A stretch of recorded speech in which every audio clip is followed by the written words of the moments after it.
Assalamu alaikum. Today we will be discussing about chemistry first paper, chapter 2, qualitative chemistry.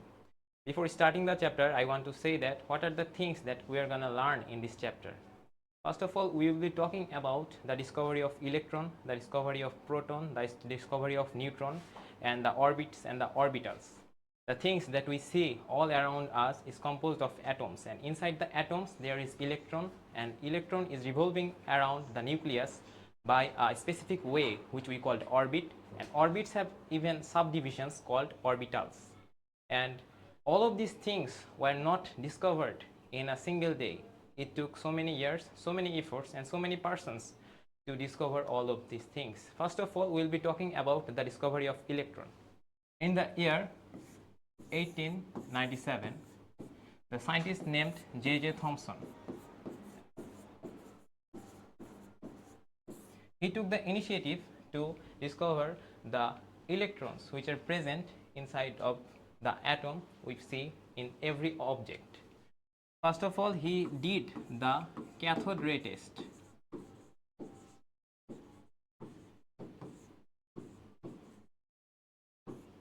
By doing this cathode ray test, he came to know about that every atom is composed of electrons. Then after this discovery in 1898, he proposed a model by his name is Thomson's model,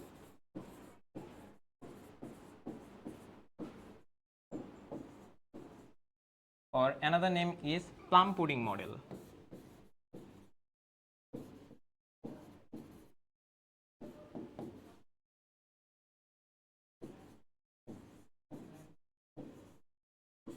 By this model, he told everyone that how electrons are arranged in any object or inside the atoms, but he didn't knew that there was something else which is also present in the atoms and the objects that we see around us. And after proposing this model in 1911, Rutherford proposed another model called Rutherford's model that is discussed in our book elaborately. But before Rutherford's model, this model was prevailing.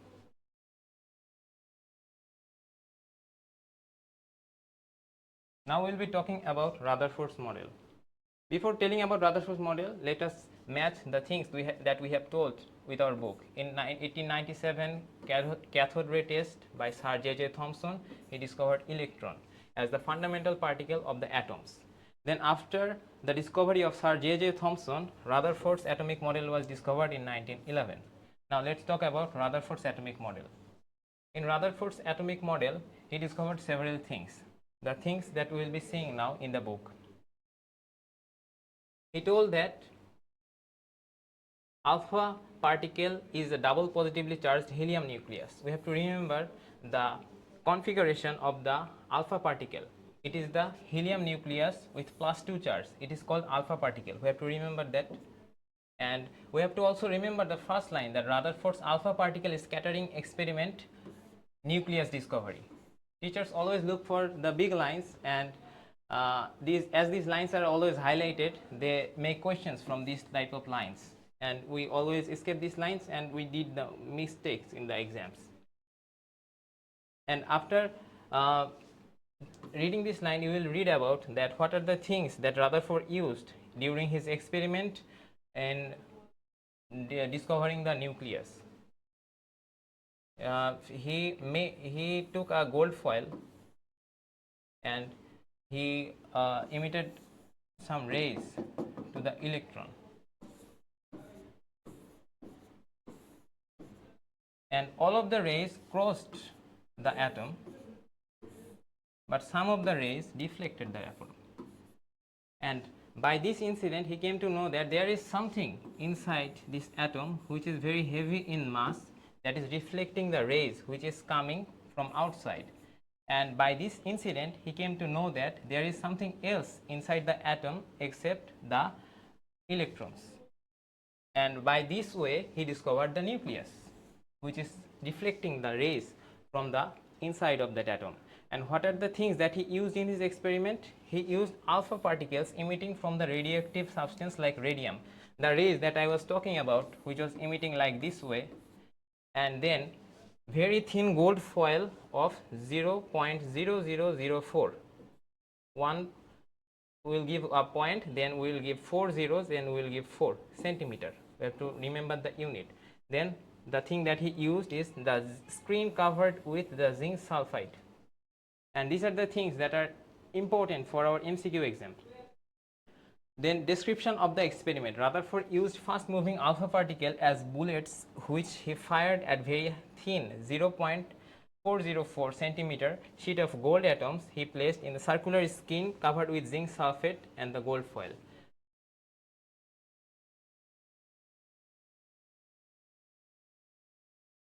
See, this is the figure that how the experiment was done. The deflecting rays, these rays are denoting that there is something present inside the atom. And what can we observe after this experiment? About 99% of the alpha particles pass the straight lines through the gold foil. See, these are the lines that have passed through the atom. But a very few particles are deviated from the straight path. See, these are the particles. And a very few alpha particles, about 1 in 20,000, returned back. From this experiment, Rutherford drew the following conclusions. The major part of the atom is vacant. Then he told that the nucleus is a very heavy, where all the masses of the positively charged are concentrated centrally in a small region, and most of the parts of the atom is void. And it follows the diameter that the atom it has about 10 to the power 5 times greater than that of the nucleus. From the amount of deviation of alpha particles, Rutherford showed that the amount of positive charges in the atom is equal to the atomic number of that element. Rutherford knew that the mass of the alpha particle is 7,000 times heavier than an electron and absolutely positively charged. And Rutherford's atomic model description has given here. These are the MCQs which are very important. You will find these answers in the last of your chapter. Then atoms has two parts, the nucleus, then the extranuclear part. The volume of nucleus is very small compared to the atom as a whole. Atom is electrically neutral, and the balance is maintained by counterbalance and the centripetal force. And there, Rutherford's atomic model was not 100% totally perfect. There are also some limitations in Rutherford's atomic model. The limitations are the Rutherford's atomic model has been compared to the solar system. The second limitation is, according to the Maxwell's electromagnetic theory, any charged particle while revolving will emit radiation and lose energy. Thus, rotating or revolving electrons around the nucleus will lose energy, and their orbits will become smaller and smaller, and they will ultimately fall into the nucleus in about 10 to the power 8 seconds. And Rutherford's atomic model cannot give any explanation of atomic spectra, and Rutherford did not give any idea about the shape and size of the orbits of the atom. Now let me clarify all the limitations that Rutherford's atomic model had. He told that atoms are revolving around the nucleus just like the planets are revolving around the sun. But this comparing was not good. This isn't accurate at all. On the second part, this isn't accurate because the planets which are revolving around the sun are electrically neutral. Our Earth, what is the charge of our Earth? Our Earth is electrically neutral. But are the electrons electrically neutral? No, they are not electrically neutral. So this comparison with the electron with the solar system was not accurate. The second thing was that, let us see what is the second thing. The second thing was that according to Maxwell's electromagnetic theory, the charged particle will, while revolving, will emit radiation and lose energy. So if these electrons were revolving around the nucleus just like the planets, then they will lose their energy by radiation and ultimately fall into the nucleus. By this way, there will be no existence of any kind of atom in this planet if this incident occurred. And what's the third point? Cannot give any atomic spectra's explanation. So afterwards it was found that if the electron is revolving around the nucleus, then it will emit some kind of atomic spectra. But at that time Rutherford was failed to explain the effects of the atomic spectra. Then he did not give any kind of thing or any kind of query about the ways that how the atoms are revolving around the electrons are revolving around the nucleus. He did not mention how they are revolving. He just mentioned that they are revolving. And what was the third point?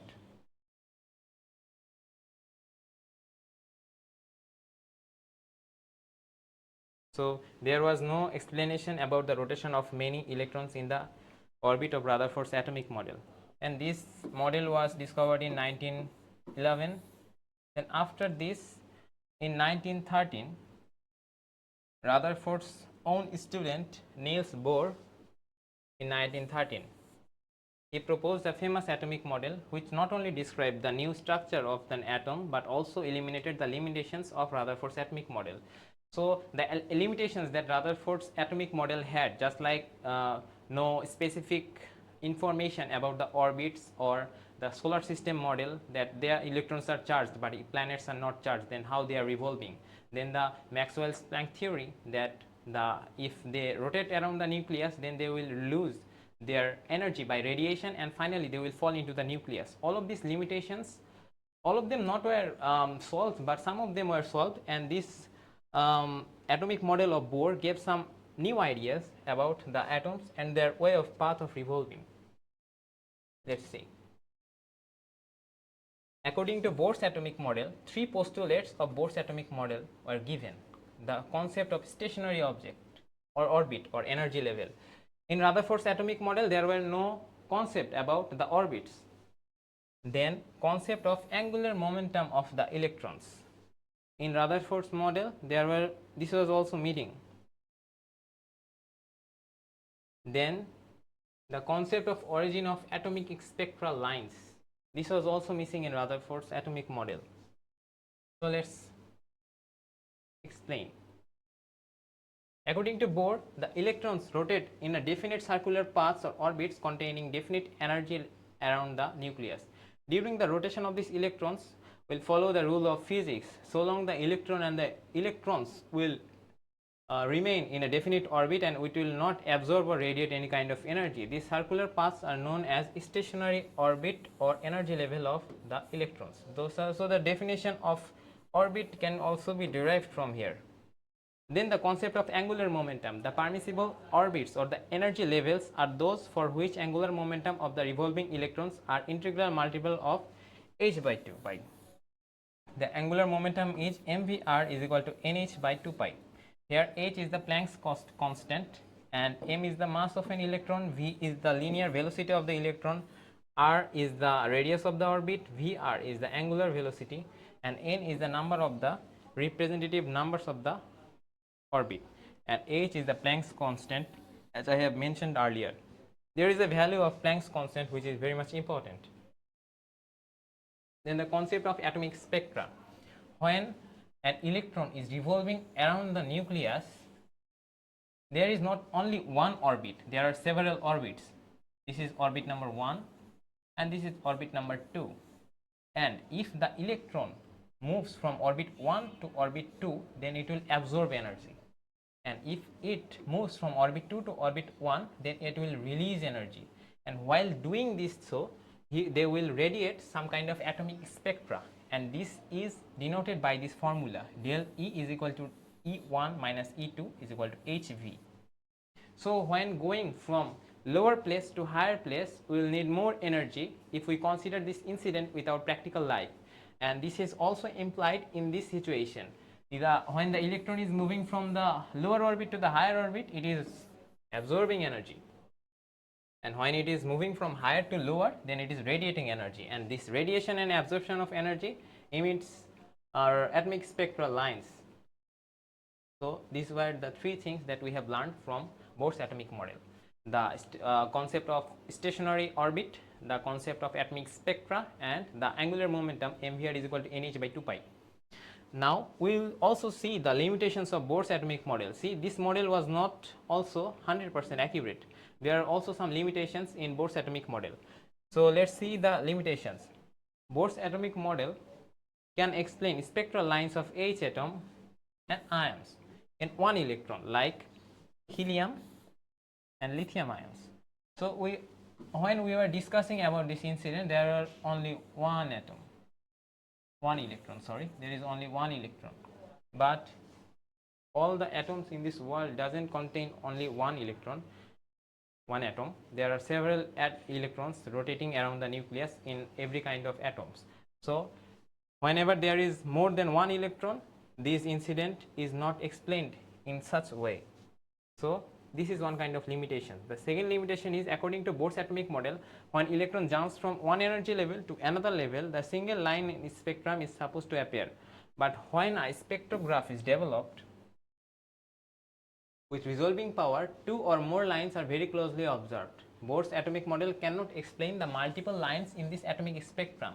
So when Bohr gave his model, he told that only one atomic spectra will be emitted, but when it was observed by spectrograph, it was seen that there are two or more lines which are closely observed by resolving the power of the spectrograph. So Bohr's atomic model cannot explain anything about these multiple lines of this atomic spectra. Then, according to Bohr's atomic model, electrons move in a circular orbit, but modern research reveals that the electrons revolve in a space in three-dimensional order. So Bohr's atomic model failed to discuss this three-dimensional order of revolving of the electrons. According to Heisenberg's uncertainty principle, the exact position in orbit of the orbit and the momentum of a particle like electron cannot be determined at the same time, but Bohr's atomic model has been done that. In Bohr atomic model, we have also discussed that there is the electron, its exact position, and momentum mvr is equal to nh by 2 pi. So we have discussed the position and the momentum at the same time, but it is not possible according to Heisenberg's uncertainty principle. So it's a limitation. According to Bohr's second postulate, angular momentum of revolving electrons is mvr is equal to nh by 2 pi. But this postulate cannot explain this type of angular momentum. He gave this model, he gave this formula, but he cannot explain this angular momentum. He just gave this formula. Under the influence of magnetic field, the atomic line spectrum is finally divided into multiple lines called Zeeman effect, and similar effect is found under the electrical field, which is called the Stark effect. So what can we think about these two changes in the spectral lines? Bohr's atomic model also failed to describe these things. So these are the limitations of Bohr's atomic model. And what are the achievements of Bohr atomic model? This model is not full of mistakes. It has also some things that we have to take from.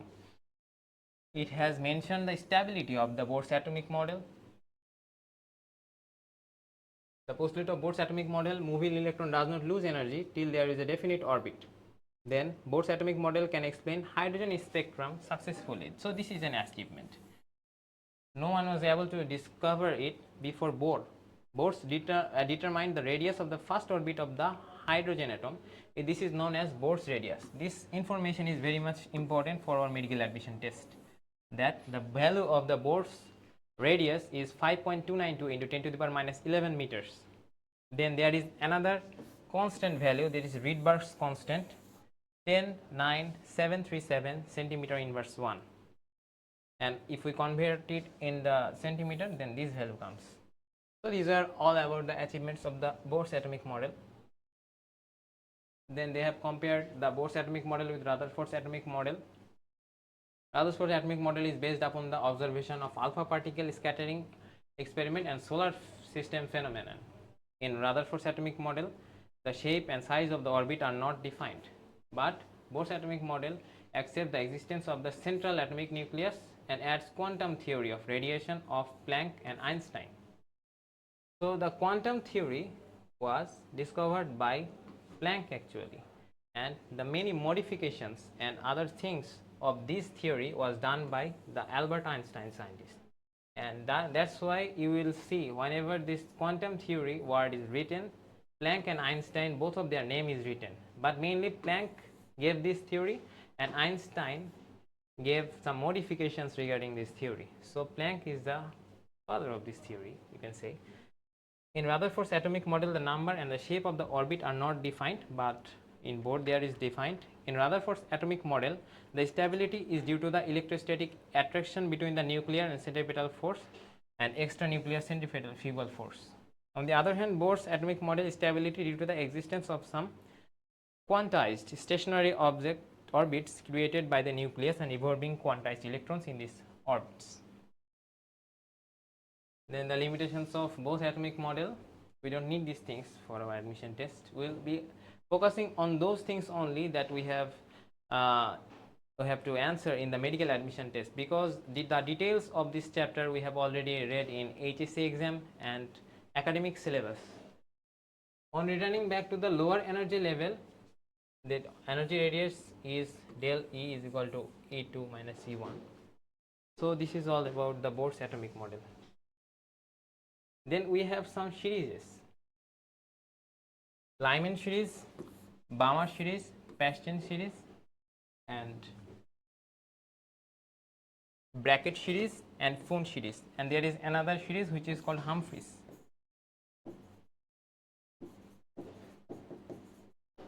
series. So let me explain. So consider this is the nucleus, this is the first orbit, this is the second orbit, this is the third orbit. So if this electron or different spectral lines of hydrogen atom discovered by different scientists in different light regions named after their discovered as follows: Lyman series, Balmer series, Paschen series, Brackett series, and Pfund series.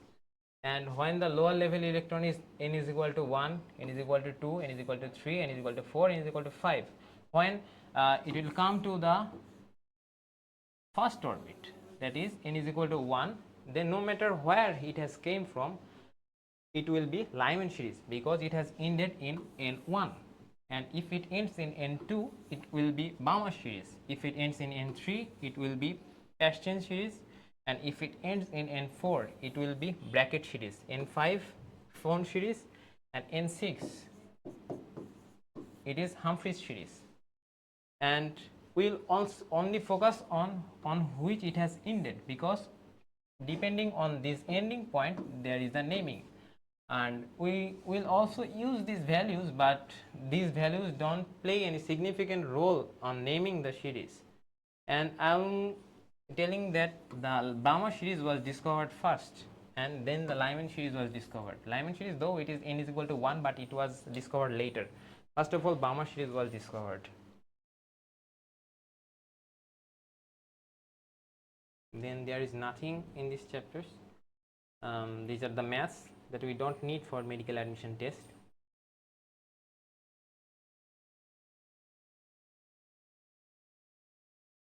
Let's see what we have here. This is the radius of the first orbit of hydrogen atom, which is known as Bohr's radiation, that I have already told you, and the value is 0.5292 into 10 to the power 8 centimeter. You should also practice this value in meter and nanometer also. You have to know that how to convert the centimeters to meters, and even their conversion to nanometer.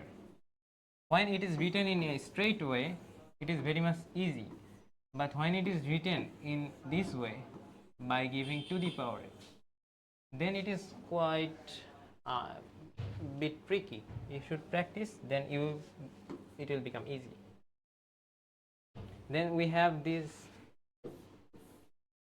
relationship between the radii of nth orbit to the first orbit of the hydrogen atom.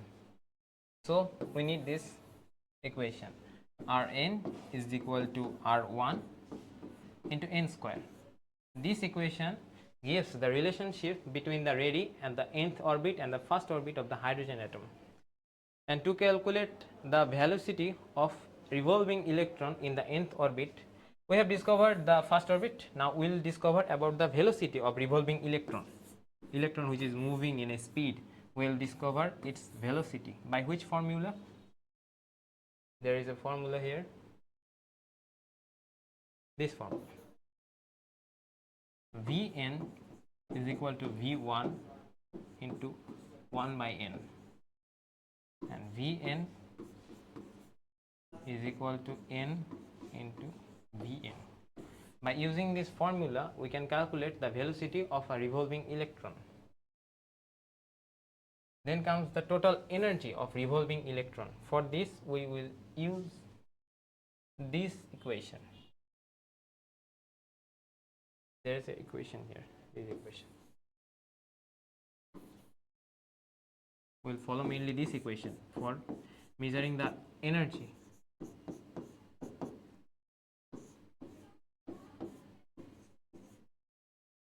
Then comes the maths that we don't need.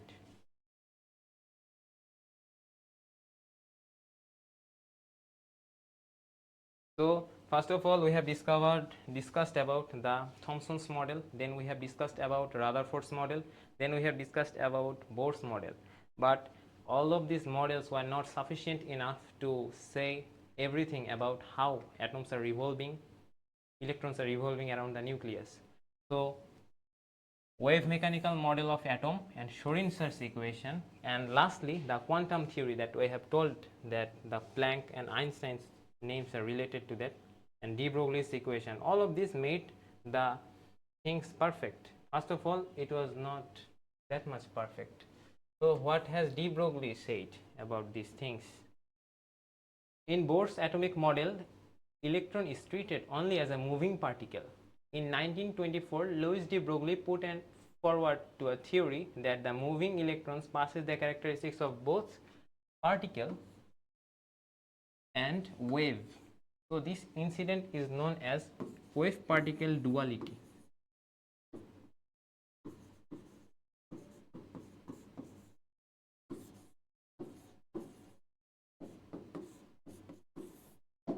Wave particle duality.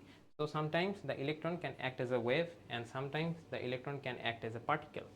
So this was discovered by de Broglie, and he gave this equation mc is equal to h by pi, where h is the Planck's constant, and the modified form of that equation is the moving electron's wave property. This is the wave property we're talking about.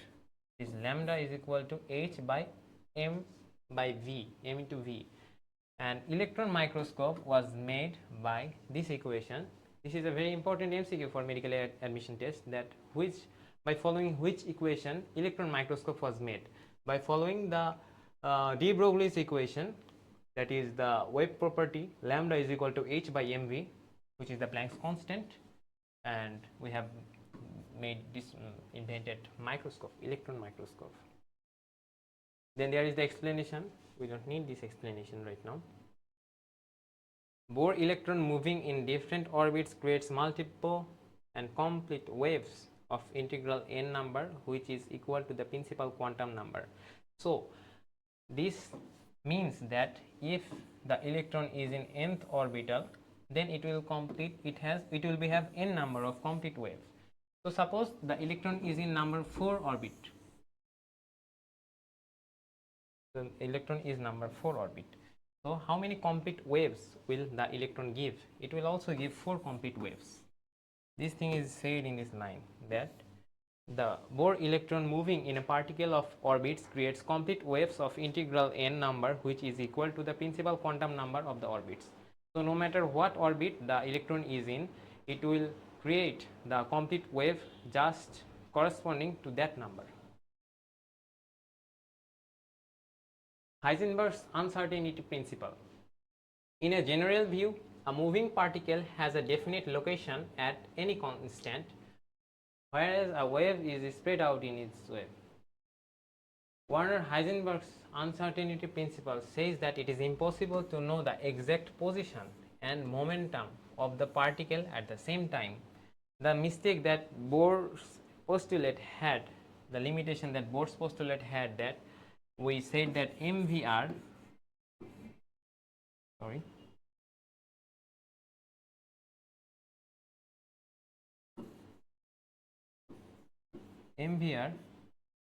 is equal to NH by 2 pi. nh by 2 pi. So here we have discussed about the position of the electron and the momentum of the electron together, but this is not possible because Heisenberg's uncertainty principle states that the position and the momentum of a moving particle is impossible to know at the same time, and he has given this equation. This is not that much important. Then Schrodinger's equation. This is the Schrodinger's equation, and we don't need this equation actually, but here the orbitals are expressed by psi. These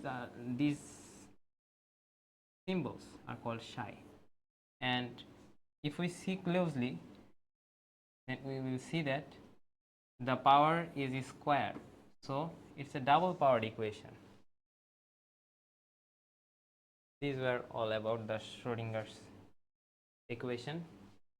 Then quantum mechanical atomic model.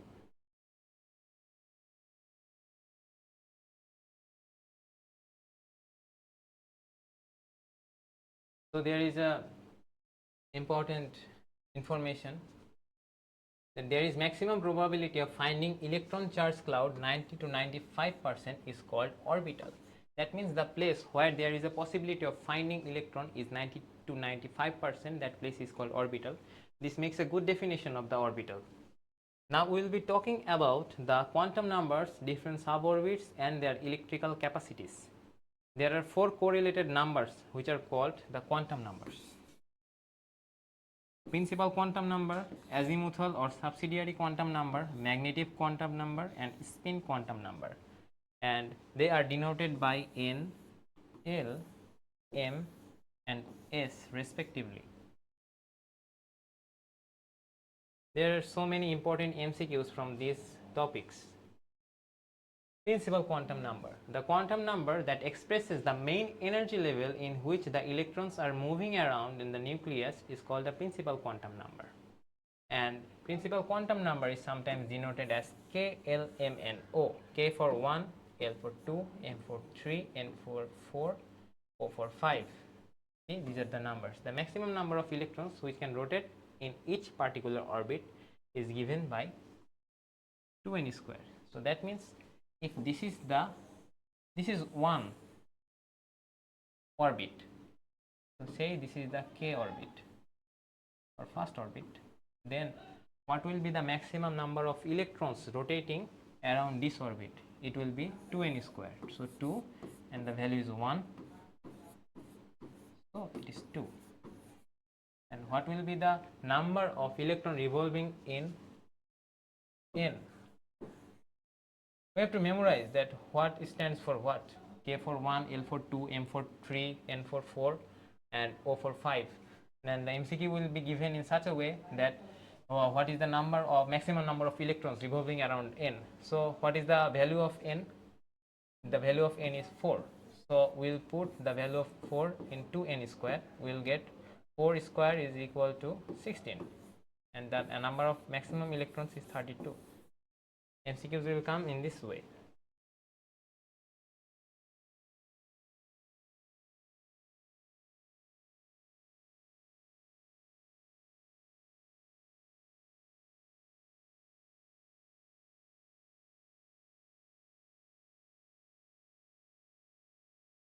Then we have azimuthal or subsidiary quantum numbers.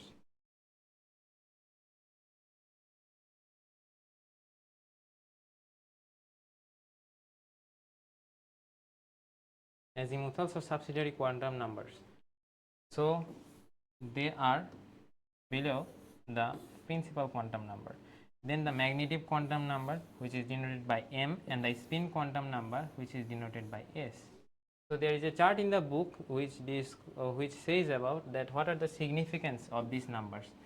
So we can know about the there is one tricky question here, that by which quantum numbers we can know about the magnetic property of the electrons. So many of the students take this, that the magnetic quantum number says about the magnetic properties of the electron, but this isn't right. The spin quantum number always says about the magnetic property of the electrons. So the answer will be the spin quantum numbers. So we have discussed about N, L, M and S, and we have also came to know about K, L, M, N and O, and now we will be discussing about S, P, D and F. So this its shape is spherical, its shape is dumbbell shaped, and it's double dumbbell shaped, and this shape is something else, 3D shape. So there are so many MCQs regarding these things and these orbitals, that how the MCQs comes in such a way that which one of the following is correct, and they will give you several numbers and you have to find out that which one is correct and which one is logical by comparing those options with these formulas.